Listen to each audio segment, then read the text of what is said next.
The Legend of Godley Riverarms 2020. It is 2020, and the world has been plunged into a whirlpool of strife and uncertainty as a strange new virus devours the world, country by country, town by town. In a small terraced house on the outskirts of Manchester lives Godley Riverarms, a 99-year-old former miner, played unnervingly by acclaimed veteran screen star Terence Stamp. Riverarms is widowed, childless, depressed, and alone, save for an old Victorian ventriloquist dummy called Wilbur that he sometimes plays with in the bath. But, in all honesty, my view is that this part is just padding for this feature film, a bit like the chariot race in Ben-Hur. The grim visitation of the virus, which begins with a high temperature but rapidly proceeds to make victims start every sentence with "so," start calling people babe, and actually think that face schmuck is a reflection of real life other than an echo chamber of voyeurs and narcissists, causes equal anxiety as it does pain. Already at a point of despair following countless Sunday afternoons watching Last of the Summer Wine and Songs of Praise, Godley prepares to take his own life via self-defenestration. This modus operandi not only being Godley's nod towards his grandparents' Prague heritage, but also off-camera, a cheeky self-referential nod from director Janice Window. However, as Godley weighs up his final act, salvation appears in the form of Godley neighbour Sheila Crabb, a delightful turn by young Emma Thompson, who is passing by in the street below, returning from a self-awareness course after being caught talking loudly into her telephone whilst not holding it to her ear, and she spots the disconsolate Godley.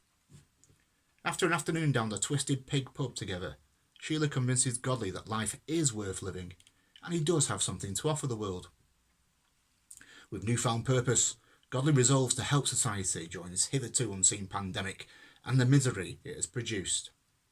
With support from Sheila, Godley announces that he will undertake a sponsored gurn for 100 days solid leading up to his 100th birthday, in order to raise funds for Sir Richard Branson, who, with the contagion grounding his air fleet, has tragically seen his monthly take-home pay reduced to fewer than £1.3 million.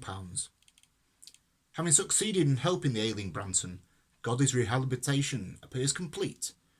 It's here that I, as your trusty reviewer, am duty-bound to say The Legend of Godley Riverarms morphs into its second act. And morph it does, at pace.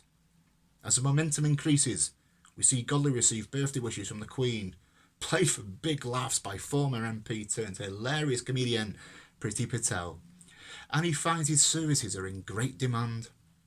Indeed, from assisting tight-fisted shopkeepers who'd historically robbed local communities with gurning money out of would-be shoppers online, through to mowing the lawn at Chequers with a special gurn appendages, as the Prime Minister, his 4 fiancées and 19 known children feast on the goodwill of the poor.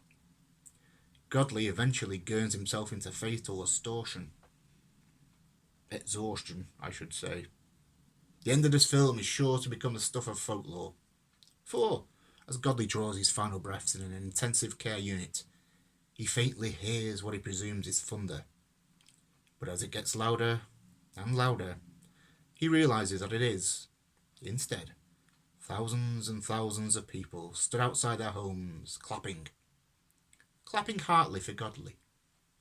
Knowing his work is done, Godley Riverarms closes his eyes, and before departing this mortal coil, breaks tremendous wind that rattles the Chinese imported respirator he's been adjoined to, and he leaves us. This film brought tears to my eyes, a lump to my throat, and bailiffs to my door. Guy Ritchie, director of The Legend of Godley Riverarms. Thank you.